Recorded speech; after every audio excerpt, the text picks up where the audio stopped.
Welcome everyone to our show on the couch. Welcome to the people at the legendary Glad Day Bookshop, and welcome to everyone watching on your screens wherever in our big world you may be. This is a special 1-hour episode additional to our regular scheduled season. We are here to remember and we are here to celebrate. To celebrate that something inspiring is possible to come out from a tragedy. The tragedy we are talking about is what happened about a year ago in Orlando at Pulse Nightclub, when someone, and we will not even mention their name on this show, took down 49 innocent people, brothers and sisters of ours. What we are here to celebrate is the pre-launch to the very anticipated coffee table book, Cuarenta y Nueve. For those who may not know, Cuarenta y Nueve is 49 in Spanish. When my friend and best-selling author of Mambo Lips and Salsa Hips, Joey Lamar, told me about her idea for this book, I thought it was very inspiring. The idea that she put forward was to bring 49 creative, caring people from all over North America to contribute with 49 entries, remembering the 49 fallen angels, with the proceeds going to helping our community. To be honest, I was incredibly nervous preparing for this show, as I am a little nut right now. It's not an easy topic to talk about. However, the mood here is reflective and celebratory. We are here to honor the memory of those lost. We are here to celebrate their lives. We are here to say loudly that we will never allow hate to take our joy away. Love will always win, and no one will ever make us stop dancing. As a dear friend who's no longer with us used to remind me, let the music play. Because as long as there are caring people in the world, the music will continue to play. We're also here to applaud the coming together of 49 individuals to produce this book. I read through your bios, everyone who contributed, and you are all wonderful and amazing and creative and contribute brilliantly to the world. So keep on being great. I wish we had more time on the show to talk to everybody, but there's a restriction to the length of the show, so we're going to be selecting certain people to talk to for a short chat.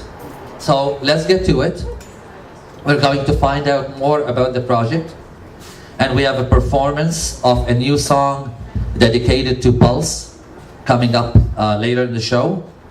We also have Mark Terra from Rainbow Country recording his show at the back there at Glad Day. So let's start the show with my friend, the loving and gentle as she is strong, Joey Lamar, lead of this project. I lived 10 years in Orlando, which was one of the reasons that the horrific event struck so hard for me. What else?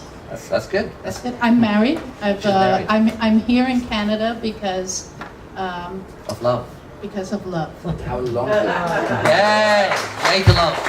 We've been together 17 years and married several times, but the one that counts most is here. 1 year. 7 years. 7 years. Did I get that right here? So, Cuarenta y Nueve, what prompted you to this undertaking? What started? So many things. It's not just one thing. It's, of course, like I said, I lived 10 years in Orlando, and that was my community. We have a very vibrant Puerto Rican community in the Orlando area. And I partied at Pulse. I've been there many times. Took my wife on a date to Pulse. That was not such a good idea. But and also, unfortunately, I knew one of the victims. So put it all together, and it hit me hard. I think the the thing that I still live with is because I've partied in that place, and we talked about this. I know all the exits, and I could only imagine the fear that these people face trying to get out of the club. I'm going to hold it together. So I think about that often. I think about, how dark it was, and the lights were shot out, and I know that they had limited places to run and hide, and I always say, death isn't what scares anybody, right? We're all going to die. We all know that. From the minute you're born, you're dying. But nobody wants to go into fear. Nobody wants to go into fear. How difficult was it to find contributors? So easy. I can imagine that people would jump on it. You know what? And I keep saying this. I'm not the lead author. I'm the broker. I had the thought. And on bad days, I'm the cat wrangler. Artists are hard to wrangle, but they came so quickly and so selfless and so loving, and every letter in the rainbow has contributed to this book. Our allies have contributed to this book. It is truly the magic it is because of all of you. Thank you.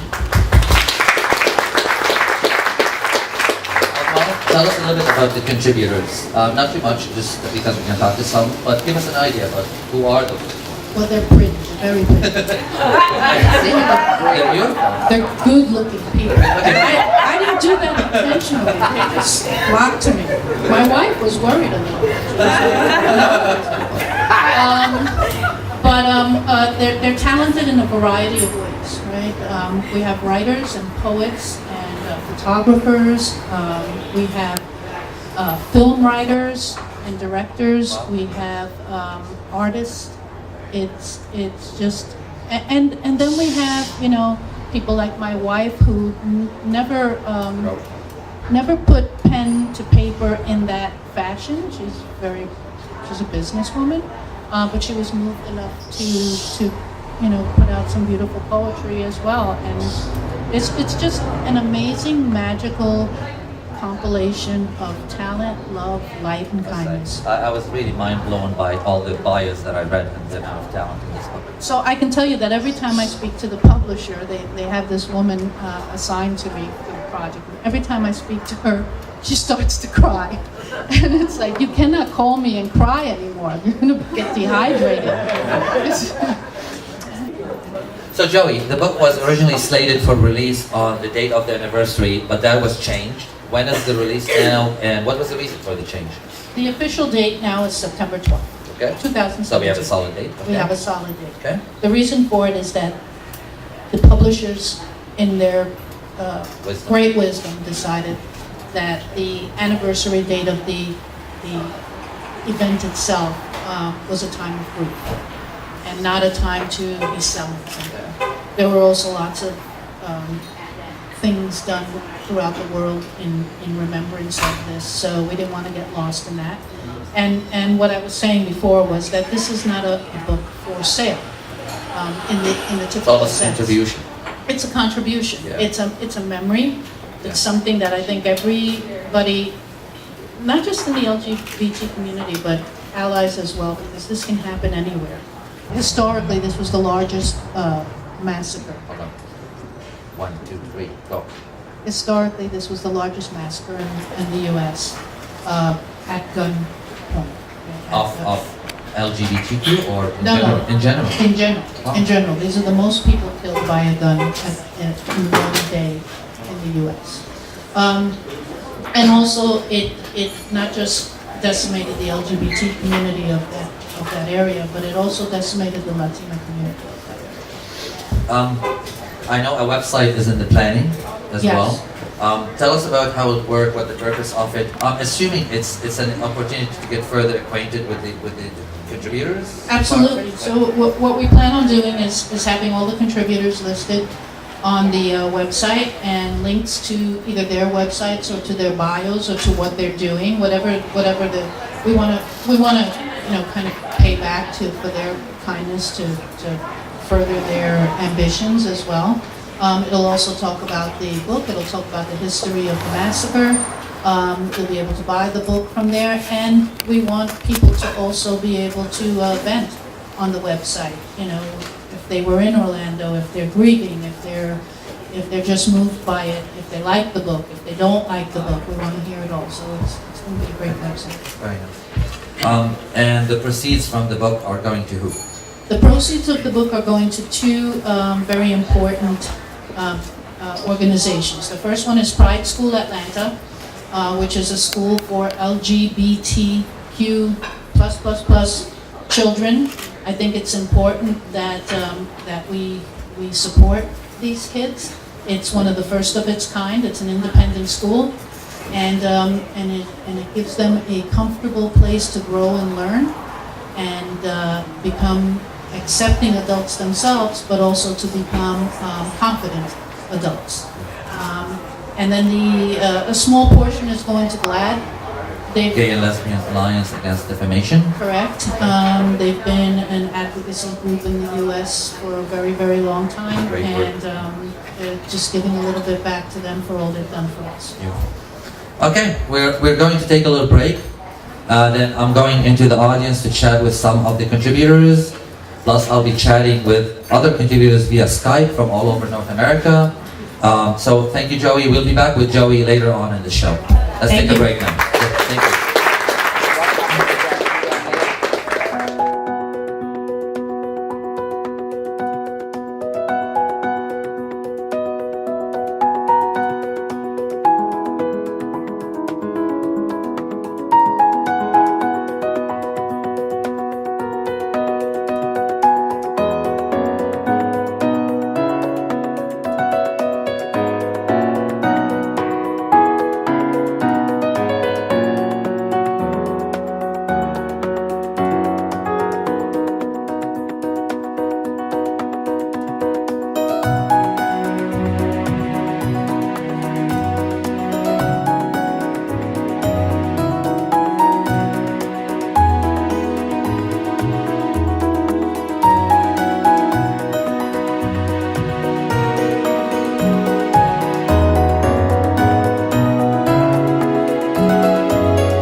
We're back at Glad Day Bookshop, everyone, and we're chatting with Angel Torres, the designer of the cover of Cuarenta y Nueve.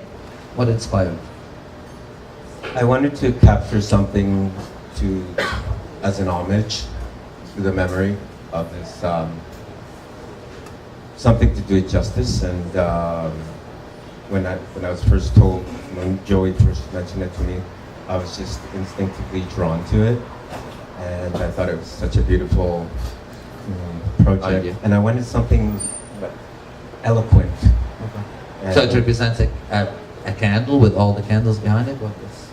Yes, story there. exactly. Well, yes, like a symbol of light. Okay. And then there's all the blurred candles in the background representing all the souls of the lives lost. Yes. Beautiful. Do you also have a submission inside the book, or just the cover? And there's just a subtle touch in there that I added creatively. Okay. Was this like spectrum of colored light in a ring.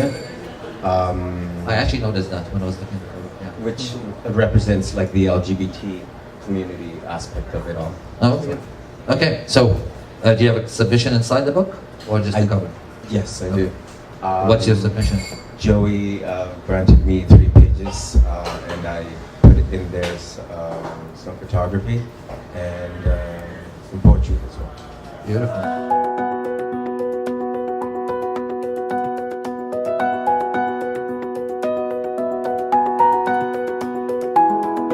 I'm a filmmaker. I'm an independent filmmaker, and I also program for film festivals, and I promote artists.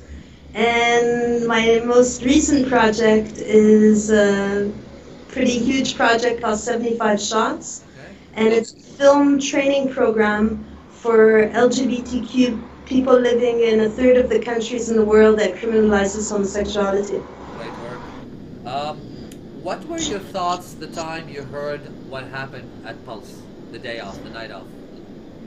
I was in shock, really. I was getting ready for the World Social Forum. I was on a diversity, the first time that they had a diversity panel with people of color representing LGBTQ folks and the work that we do. And so my mind was on that already. So when that happened, and there was mainly Latinos and Latinas that were there. What did you think when Joey told you about the book project? Let's talk about something inspiring. I know you're the Inspire man. Thank you. You are. Okay. I didn't know if I was worthy of it, to be honest. Wow. Yes, of course you are. I because I've met so many people on my path that are in countries that really they live in horrible conditions, and I feel so privileged being here, even though my origins are from places that criminalizes homosexuality. I can be free to hold my girlfriend's hand if I want, or kiss her on the street. And so this project, it touched me very much that Joey invited me to contribute. So I thought I would contribute with something that was close to me, because I was starting 75 shots, and I wanted to give a kind of insight on what inspired me to actually do 75 shots, So which was that's your submission? It's about it was about I went to Montego Bay Pride. My father's Jamaican, and for me it was quite an amazing thing to be in Jamaica with so many queer people in an open, well, relatively open space. We were kind of undercover, but still, I mean, it was still a pride in Jamaica. So to me personally, it touched me very much. And I met a young woman who I taught how to swim, how to float. And that's what I wrote about. Beautiful. Thank you for your time. Thank you, Antoine, and I look forward. We'll talk to you soon.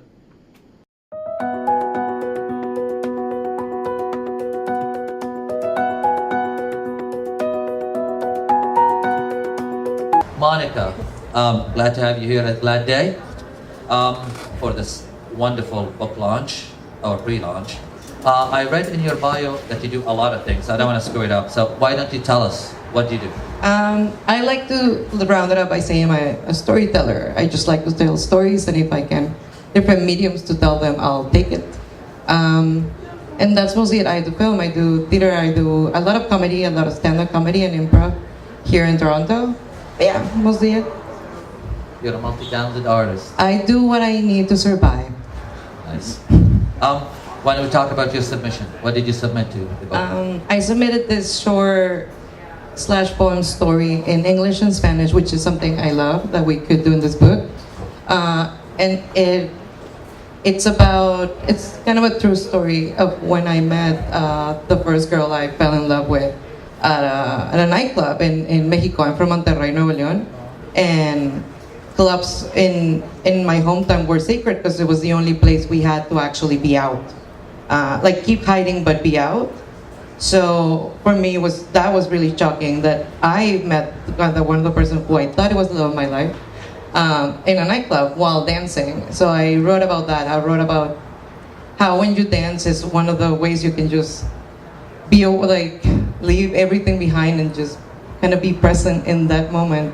And yeah, that was mostly my submission, and it was great because as we are people who are immigrants, we tend to talk like that a lot. We tend to do Spanglish a lot. So it was great in this little story to be able to jump back and forth.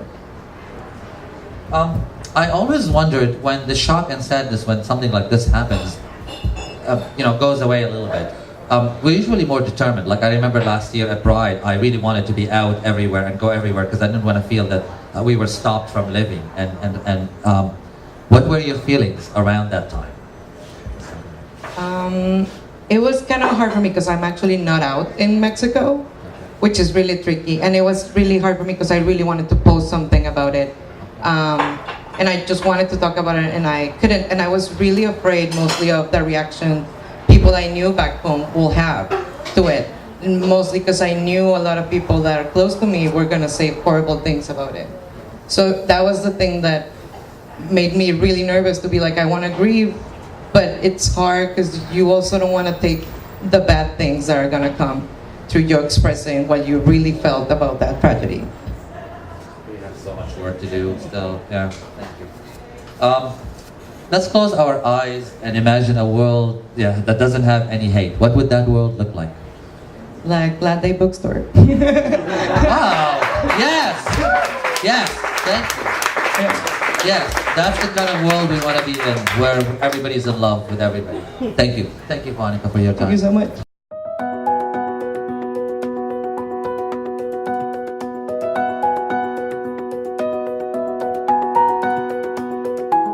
What inspires you in the world, Gabriel? Just people and their willingness to either love or to be divisive, and why they choose to do that. I really like psychology, and things like the human mind really interest me. You like what goes through our minds. Definitely. Being in Miami, I'm sure your experience with the tragedy is different than us here in Toronto. What has been your experience being close to home? Definitely, personally, the security guard that I knew back in high school, I ran into him a few months ago. I found out he was actually at the club the night that it happened. And it was, talking to him about it, it was just it was amazing to have a first-hand, somebody that was there. I can't believe things like that happen, but it's scary. Really good to remind yourself that they're real. What did you submit to the book? I submitted an essay about love, and it was just, like I said, what interests me is the things that I feel like confuse us in our day-to-day just being human. So it was just something I thought needed to be cleared up about the idea of love. Okay. Can't wait to read it. Thank you for your time, and thank you for being part of the book and your contribution. Thank you so much.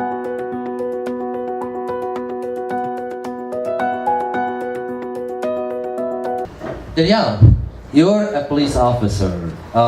As a matter of fact, you are the Toronto Police Liaison for the LGBT community. Did I get that correctly? That's correct title. Okay.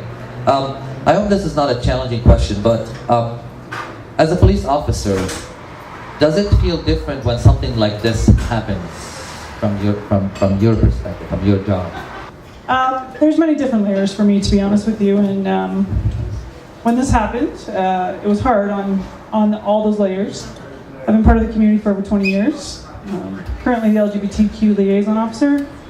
So my thoughts not only went to community, but they also went to my policing community in Orlando. So did it affect me differently? Reality is tragedy affects police officers. We're human beings. I think this one hit home a lot harder, being part of the community. There was just so much more to it. I guess what I was going to is, do you feel that, we did not stop this? Not you, I mean, you're not in Orlando, but... We go through that every time we go to a call, right?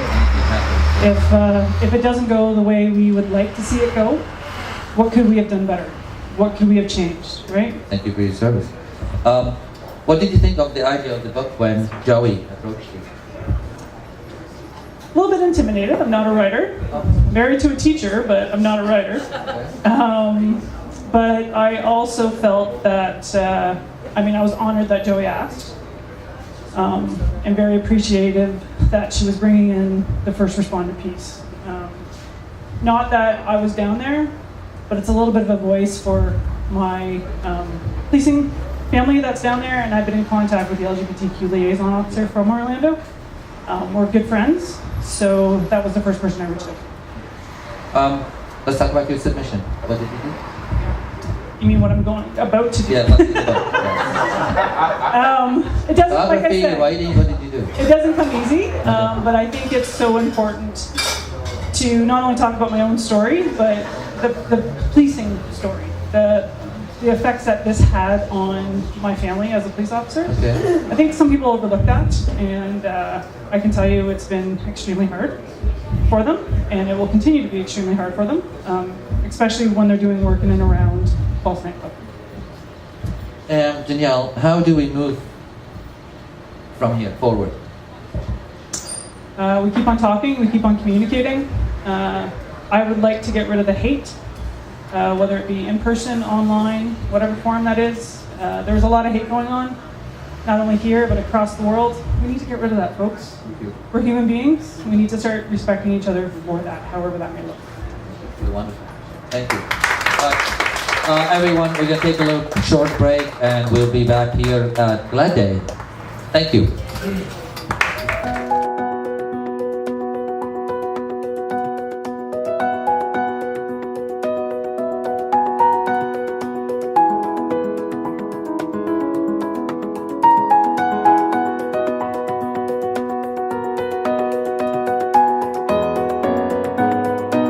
Hello everyone, we are back at Glad Day for this very special evening, and we are talking to Samuel Lopez. What work do you do, Samuel? I work as an interpreter and translator. That's most of what I do. You produced a documentary a long time ago? Yes, I have, no, a long time ago. I have done a few. Okay. I read 1993 in one bio. Oh, well, that one, Samuel and Samantha. Yeah. My brother is in it. Oh.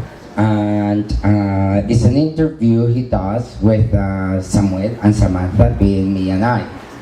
And it's from the 1990s. After that, there's been quite a few, and there's a feature one. A local LGBTQ feature with an award, a local award. Good man. Yeah. You are also the founding member of OLA. Tell us about what work does OLA. So that film, the one that you know from Samuel and Samantha, that one basically tells the story of a U of T student who wanted to fit in the gay community with other people like him. And what was different from gay community and him was the Latin thing, right? And the response to HIV. So my brother Mario Lopez and I thought that if we know the local language, being English, we also knew French we're good Canadians, you know? So we realized that a lot of what was needed to get across the message on HIV prevention was language barriers, and that's how all I started. A lot more work than just Yeah, HIV. a lot of feathers, lots of feathers, lots of high heels, and through the Pride events this year, I was thinking of how much they have contributed in fundraising, right? And thinking of the event today through different organizations that raise money for good causes like we are doing right now. OLA does a lot of great work. Find out more about them and see what work they do. Just call me. Just call him. There you go. Tell us about your submission. What inspired you? Okay. What inspired me was that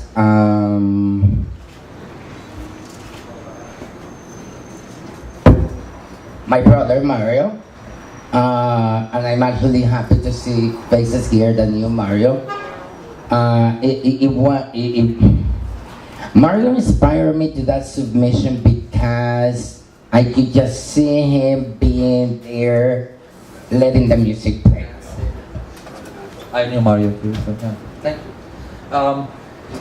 The book will raise funds, important funds. How are you going to encourage friends and families to buy the book? Don't worry about it, I'm buying them all.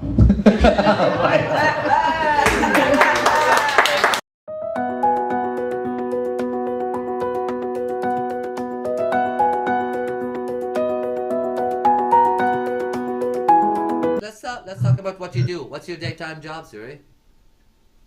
Well, my profession for the past 25 years has been as a paralegal.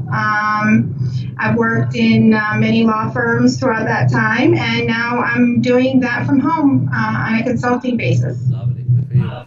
But you're an inspiring author. I am. I am an aspiring author, and every time I get a chance, I try to sit down and write a little something. And obviously, it's something That's a beautiful inspiration. inspiration. Yeah, that's a lot of inspiration. What did you think of the idea of Cuarenta y Nueve when Joey approached you? Knowing Joey to be the loving, thoughtful, kind person that she is, I wasn't surprised that she would want to do something in honor of these lost family that this horrible act took from everybody. But when she approached me, I was very excited about it. I love to write, and any chance I get to write, I go for it. Of course, it was obviously for a great cause, and I was very excited. I said, of course. Awesome. Thank you for asking me. It's a story that I wrote called Forever People. And basically, it was, it hits a little bit on a couple of subjects. One, obviously, love and what each person's interpretation of love might be or might be derived from. I talked a little bit about how I met my wife. And then I also spoke a little bit about the different forms of love and the connections that we have with our loved ones, even beyond this world, that even if horrible things happen, that we lose a loved one, that doesn't mean we're not. Yeah. We're still connected. We're still connected. That's beautiful. Thank you. Thank you for your contribution. Thank you for your time. It's been a pleasure talking to you. And hopefully we'll see you here in Toronto. I'll see you in Florida someday. One of those days. Yes. I look forward to that. Thank you, Antoine.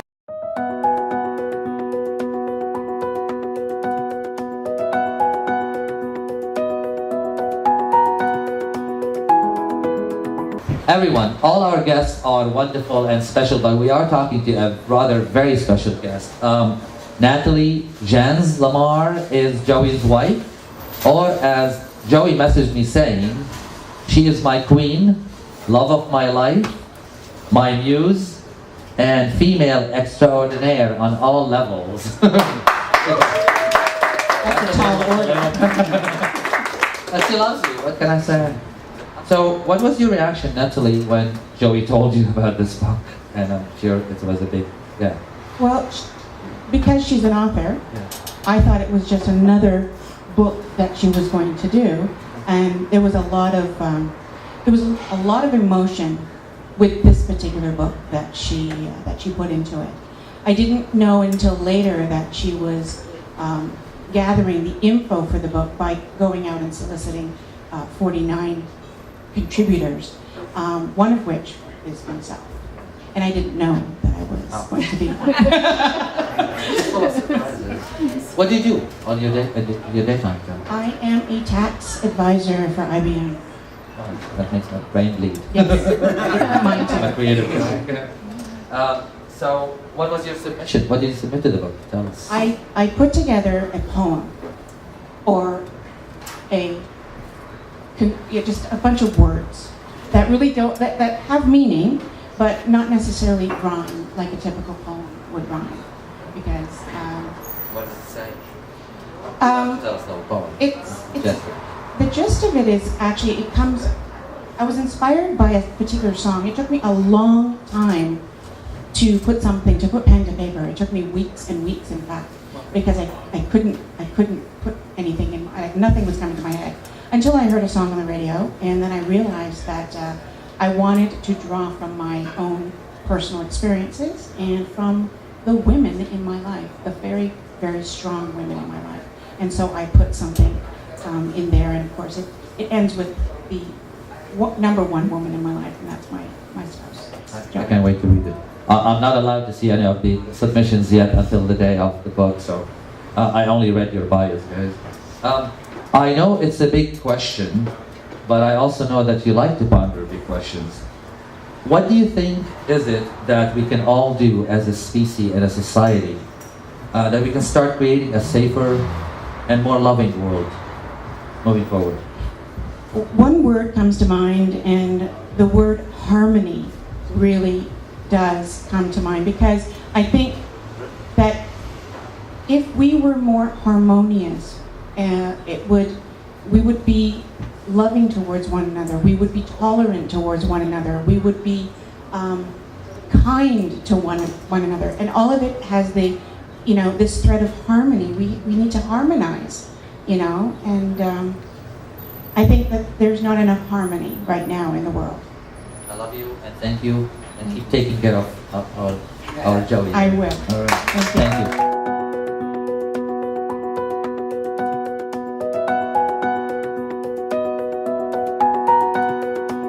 So my activism, I would say mainly my big party activism was when I came out in 1986.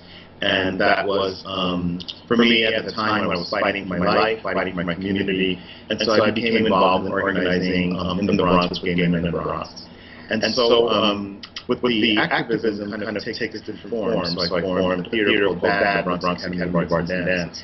And then you asked me about my novel, and my novel is called Chulito, and I brought it here. And it's a novel about a young Latino coming out in the Bronx. And so what's groundbreaking about it is one of the first Puerto Rican queer book that takes place in New York City. So my activism and my art kind of dovetail together. Okay. Let's talk briefly about your submission. We don't want to give everything because we want people to read it, but let's talk about the submission. So I guess with the submission, with most people, the Pulse tragedy really affected me creatively. I was thinking about the story of Juan and Drew, which were two young men that were killed, and the headline, one of the headlines said, instead of a marriage, we're going to have a joint funeral. So anyway, I started reading, I started imagining them, and basically the catalyst of the story was, what if the tragedy didn't happen? What could these loves have evolved? So that's what the story's about. Imagining if Juan and Drew had not died, and what would their future could have been like. What words would you have to the families of those lost children?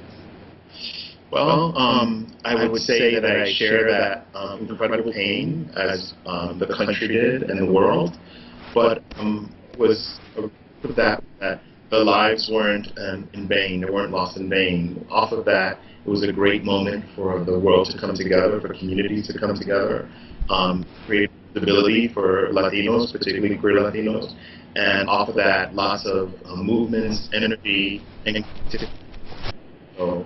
We're sad to have lost them, but their lives are not lost in vain.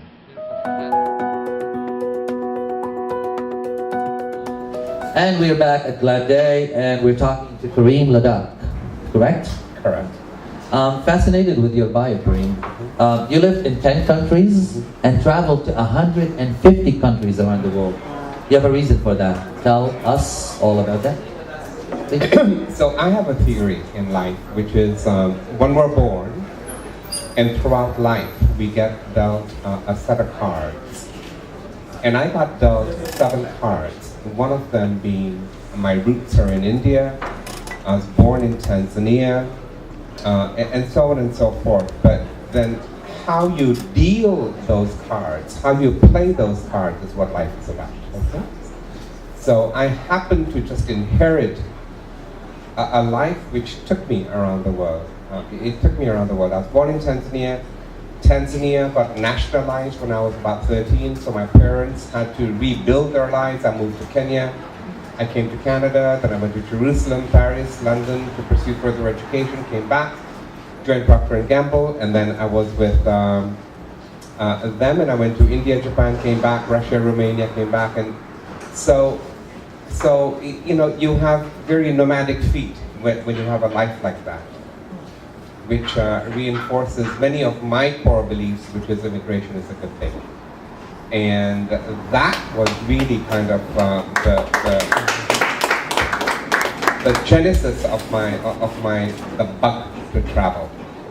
And I travel not to have fun necessarily. I definitely had a lot of fun. But I traveled to understand different cultures and different communities and different, things that I may not understand or have a blind spot for.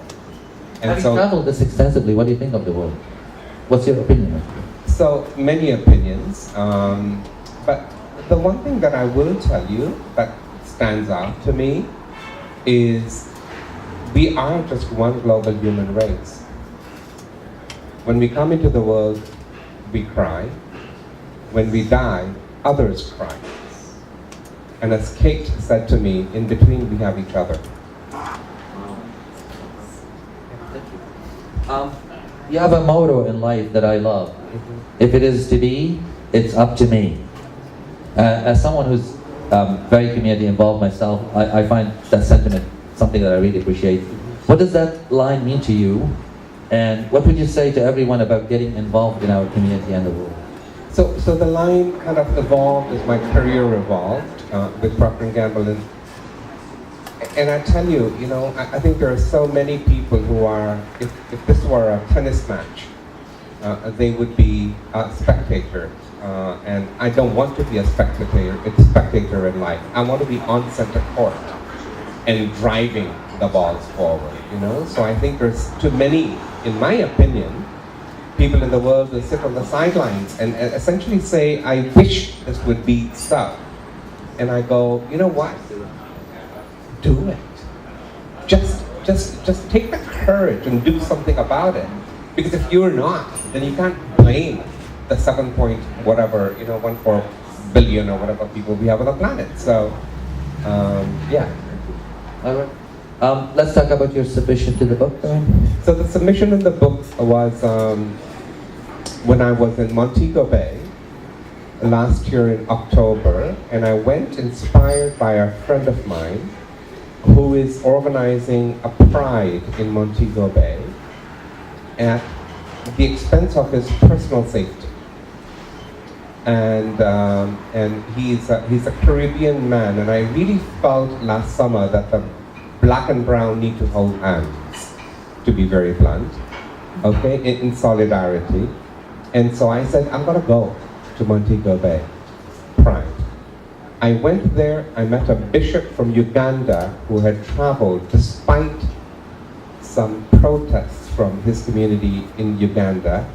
I was very inspired. We were at the march at 9:30 in the morning, and I saw people coming in from Kingston, and they would come in, and within a minute, their lives would be, their lives would be transformed.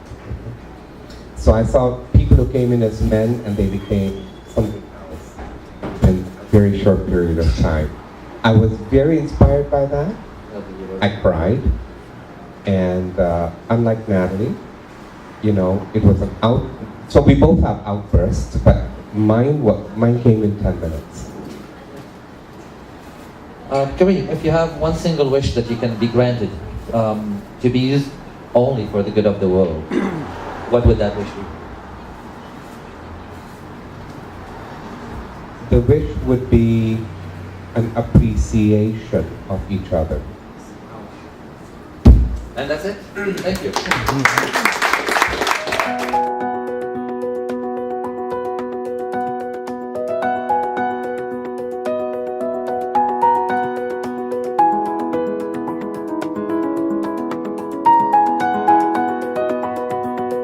Sure. Thank you, Antoine, for having me on today and for allowing us to participate in this project. Pride School Atlanta is a school for all ages that is free of homophobia and transphobia down here in Atlanta, Georgia. And we also do a lot of outreach work in the community to connect and support LGBT youth educators and families. Wonderful. Good work. Let's talk about the effect and feelings in the period right after the tragedy on a couple of fronts. At the school and your program, how did that affect it? And then let's address on the region and the state. Sure. When the tragedy at Pulse happened, we were actually on our way back from Washington, D.C. from an LGBT youth summit for minority youth. And it was quite devastating for the youth that we had been working with and their families, and it really hit close to home. And especially since we had just left the Human Rights Campaign, and on the day of DC Pride, and the next day was when, or that night was when the Pulse shooting happened. And so the very next day, the 49 pictures were up on the windows at the Human Rights Campaign. So it really hit close to home, especially having people in our local community, having friends that, having family and friends down in Orlando. Oh, sorry. Okay, and how did it affect the state, the region? Us being here in Toronto, you can tell us more. So yeah. One of the things I did was I went to the Midtown Atlanta, which is kind of the gay hub of Atlanta, and went for the vigil. And I think especially for, as we were gearing up into Pride season and getting, it was quite an emotional time. If anything, it brought the community together and reminded people of the intersections of race and ethnicity and just how quickly something can happen, but also that reminder of how externalized homophobia really creates internalized homophobia, and compounding that whole situation. It really brought a lot of people together, which of course tragedies do. You're spot on. Actually, we were discussing that yesterday at the filming in Toronto, about how the effect this was on Toronto was that we were defiant. We wanted to show that we're not going to be stopped, and we all kind of huddled together for that. So, right. Where are we now a year later? Where are we now a year later? I think, given the political climate in the United States, it's ever more important to bring together the LGBT and Latino and Latinx intersections, and remember the 49 and all the, I think most of all is keeping in mind that a year later, so many people have so much healing to do from a year ago. That's, it's so close. That first anniversary tends to be the hardest, I think. And I know even for me being far away, it's still remembering that the families that are left behind are going to struggle for a long, long time, especially if they were not affirmed by their the places where people were not affirmed by extended family. I think it can be really challenging in the long run. You're the most benefiting from the book. 90%, I believe, of the proceeds to you. What will the funds be used for? One of the biggest things that we use our funds for is to get kids in our doors, because a lot of youth who are dealing, especially LGBT youth and kids from LGBT families, which is the majority of our students, when they're facing challenges at school, we want to get them in the door as fast as possible and keep our doors open for everybody who needs a safe space where they can thrive. And so my guess is the majority of the funds will be used towards scholarship funds, and the salaries of our LGBT and allied educators as well. It all goes to the same pot, but really to create that space, especially for minority youth who tend to be more disenfranchised than their white counterparts. Fantastic. You're doing great work. Thank you for your time.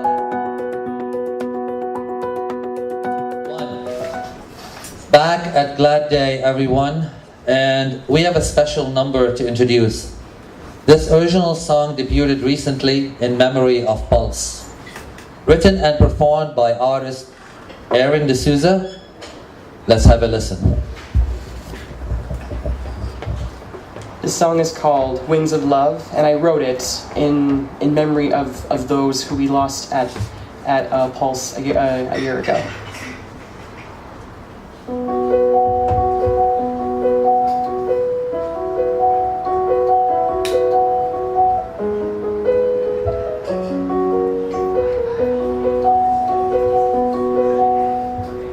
Climb aboard the wings of love. afraid to take a chance. What have you got to lose? Aren't you tired of singing the blues? It's never too late to try again. Broken hearts can be repaired.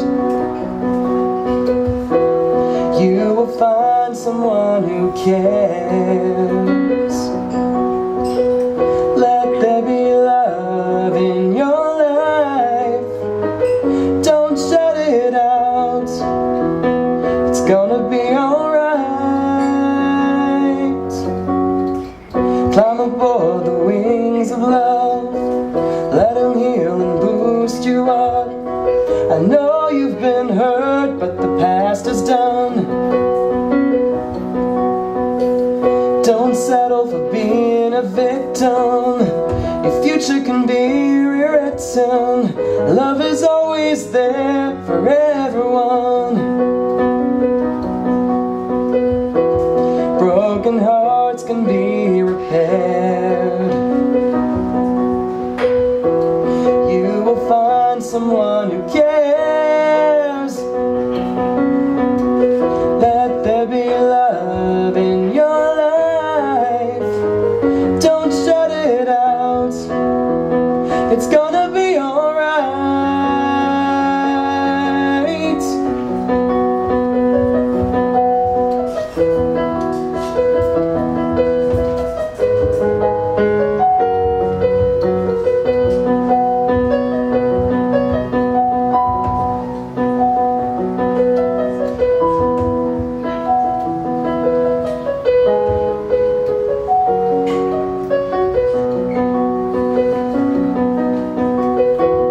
Broken hearts can be repaired.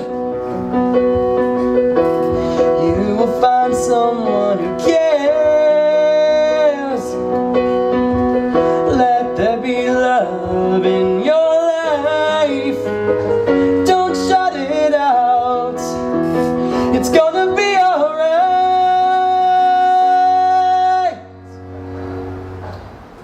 All aboard the wings of love. Let them heal and boost you up. Are you ready for love? Here it comes. Are you ready for love? Here it comes. Are you ready for love? Here it comes.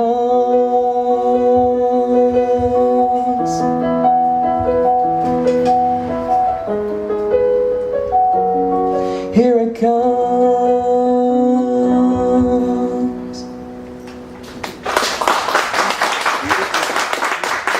Thank you. Thank you, Aaron, for the wonderful performance. And Joey, Joey, what are your wishes for our community? Wow. Did I know you were going to ask that question? No. Okay. My wishes for the community, I think, would be this: to go through the same exercise that I go through on a daily basis, and that is to confront ourselves. We need to confront ourselves. We need to. There's just a lot of unease in the community as it is, and I know that's being fed from the outside world. So we need to confront ourselves.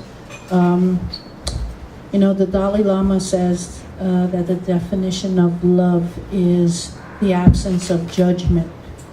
And maybe because I'm an engineer, I'm always looking for a formula, and that for me is the formula. It's not about the hearts we send to each other on Facebook. It's not about the vacant I love yous. It's a real confrontation of ourselves to live that definition, the absence of judgment. When we do it within our own community, it will seep out to the rest of the world. We have to start within to affect without. Thank you. Thank you. What are your wishes for the world? Even bigger. Even bigger. I guess my wishes for the world is that everybody really understand what love is. Where you know, we know that's the answer, that's the only thing that can battle hate, but I don't think that we fully understand what love is, and the world needs to embrace it. They need to really find the formula for what real love is. Absence of judgment, and it's unconditional. Every relationship you have where you use the word love, it should be unconditional. And our future? Our future is always bright. That's why I wear shades. Thank